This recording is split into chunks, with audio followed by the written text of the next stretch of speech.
Let me show you how I turn this into this.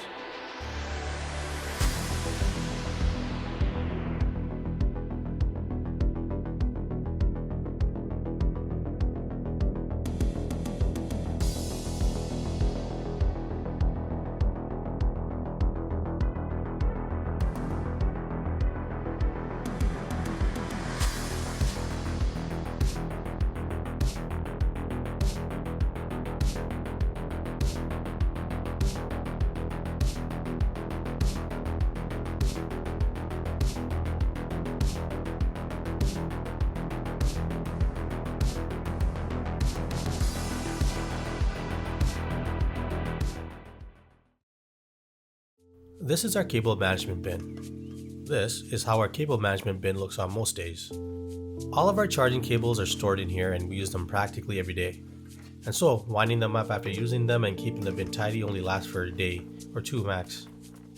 Between the constant messiness of the cables and the fact that this bin is easily accessible by our toddler, meant that I had to find a simple but effective way to solve both problems. And I found one, thanks to the help of my wife who discovered it on social media. It's called a behind the couch table or sofa table being interchangeable with bench or shelf.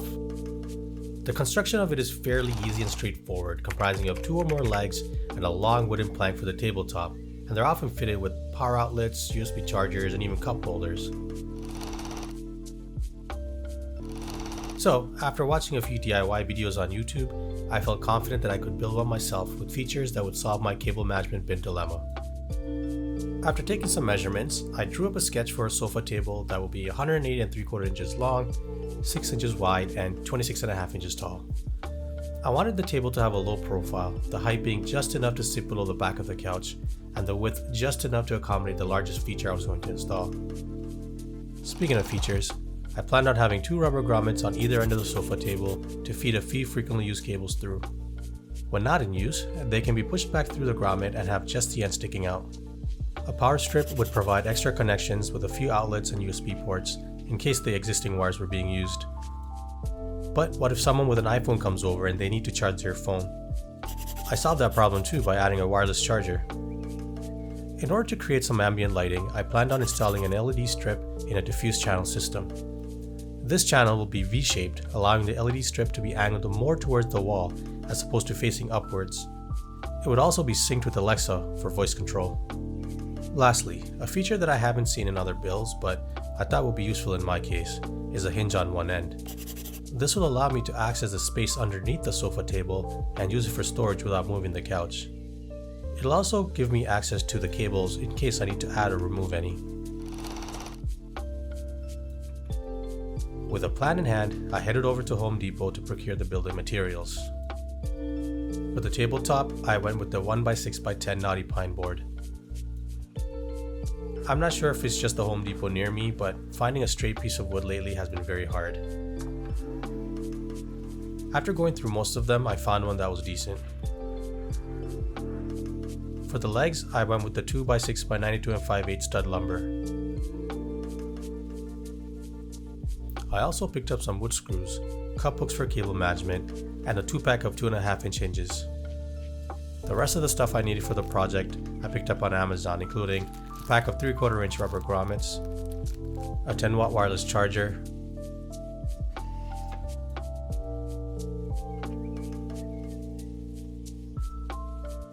a pop-up power strip with 3 AC outlets, 2 USB-A ports, and 1 USB-C port. I felt that this was safer than having exposed outlets and it looks cleaner too. I bought this 16.4 feet LED strip a while ago for another project, but I wanted to use it for this one because it has individually addressable LEDs and more pixels per meter than a standard one.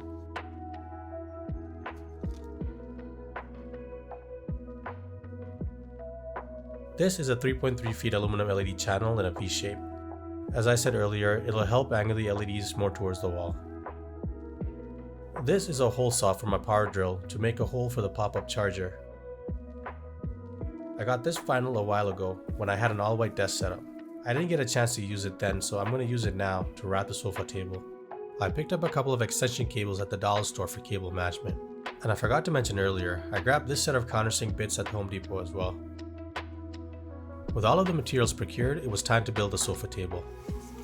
I started off by measuring and marking off the center of the tabletop.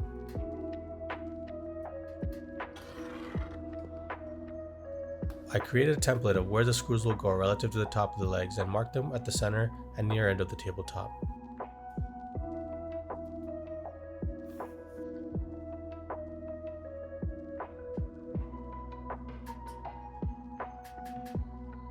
Using the countersink bit, I drilled into the wood where I made the marks earlier.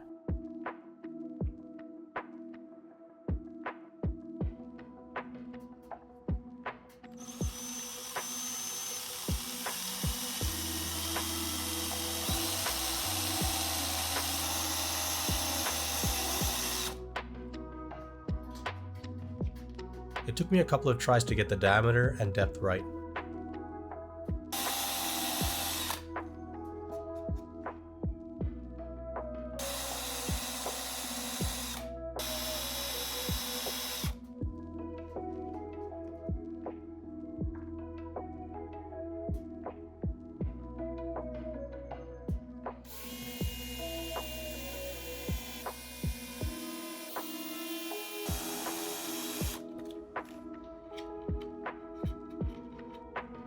I marked and screwed in the hinges, making sure that both hinges were flush with each other.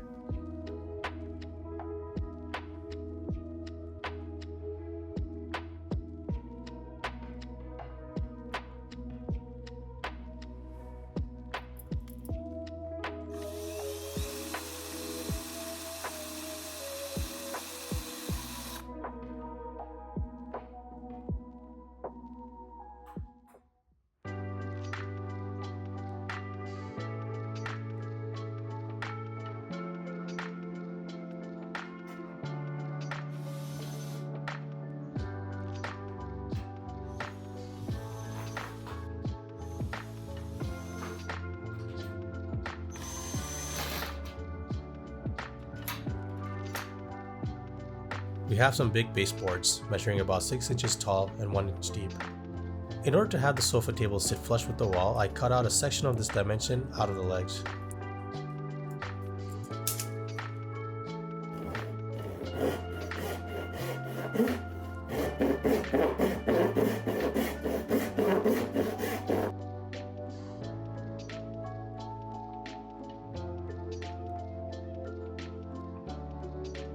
In order to run the extension cable from one end of the sofa table to the other, I had to make a hole, or two in this case, in the center leg using a spade bit.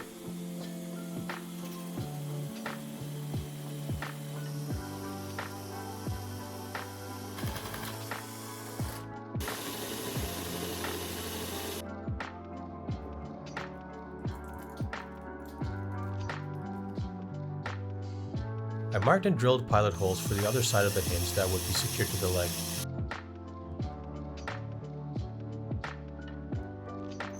Then I screwed it in.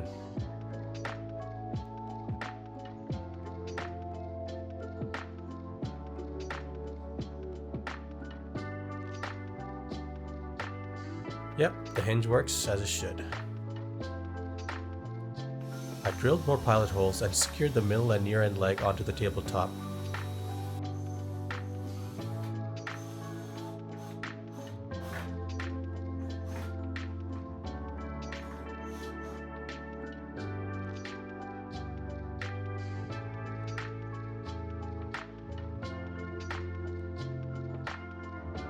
I went too deep with one of the screws and unfortunately cracked the tabletop.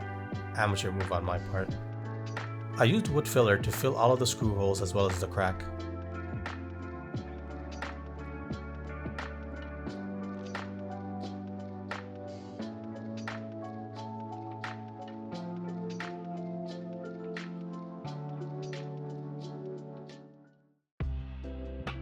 While I waited for it to dry before sanding, I placed all of the features onto the tabletop to see where I wanted to install them. Then I marked the center points and proceeded to drill all of the necessary holes.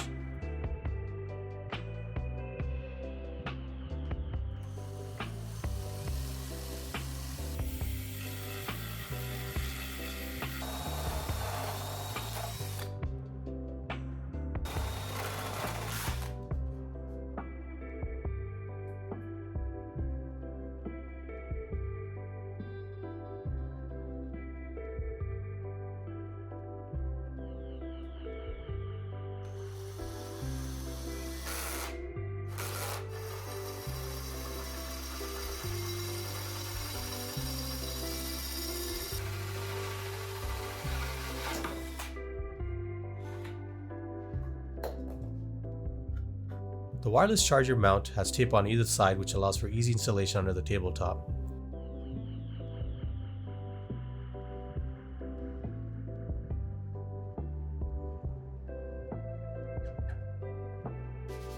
At this point, the wood filler was completely dried, so I sanded it down. The residue had to be wiped off with a damp cloth to ensure that the vinyl wrap that was going to be applied would adhere properly to the wood.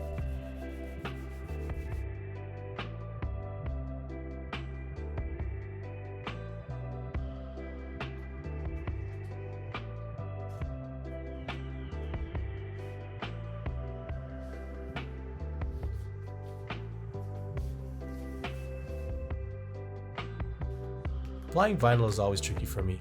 I started on the far end and slowly made my way down the tabletop, using a wooden block to get out any air bubbles.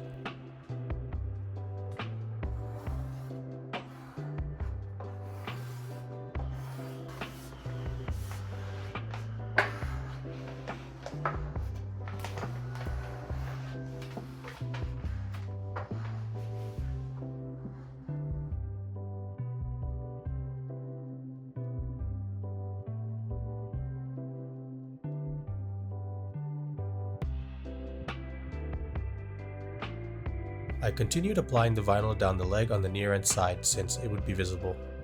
I'll be honest, as hard as I tried to be perfect, this sofa table is meant to be hidden from view, so I wasn't too critical of any flaws like the crack on the tabletop or small air bubbles in the vinyl. As long as it functioned as I intended it to, that's all that mattered.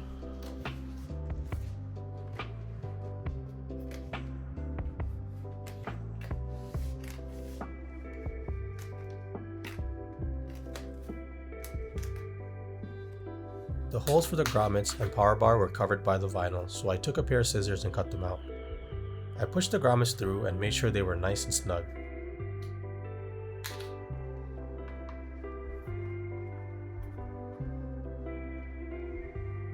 The power bar has a ring that's screwed on and tightened up against the bottom of the tabletop.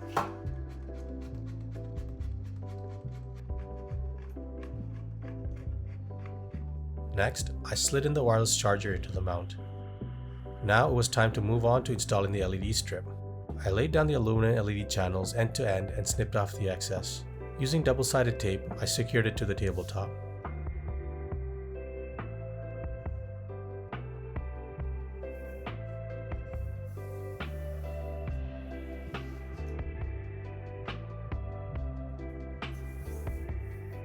Once that was done, I took off the tape backing on the LED strip and laid it down the length of the channel. As you can see, it's angled at around 45 degrees, which allows for more light to hit the wall as opposed to if it was installed on the tabletop itself and facing up.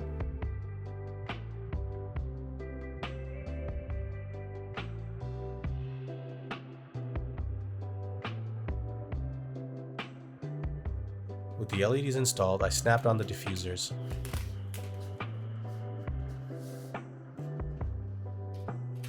It took a bit of time to figure out how to get it on, but once I did, it was easy.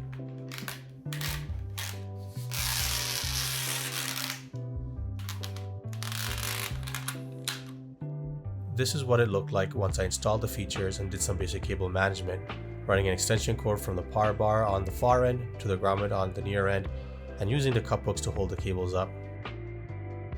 I routed the necessary cables through the grommets on either end, plugged them into the undermount power bar, and moved the finished sofa table to its new home behind the sofa.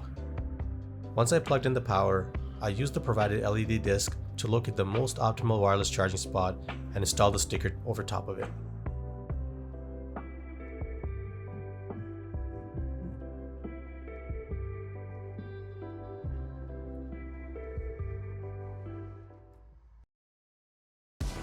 This sofa table project came out to a total of $361.15 Canadian, far more than what I initially budgeted for. Without the LEDs, wireless charger, and pop-up power strip, or using cheaper alternatives of these, would have worked out to be far cheaper than what I ended up with. Also, having to buy tools such as the countersink bits and the hole saw added to the overall cost as well. All in all, I think it turned out great, giving my living room a more clean look while providing a great deal of safety and utility. If you want to see more stuff like this and other tech and lifestyle content, a subscription from you would go a long way in motivating me to keep going. Thanks for watching, and I'll see you in the next video. Cheers.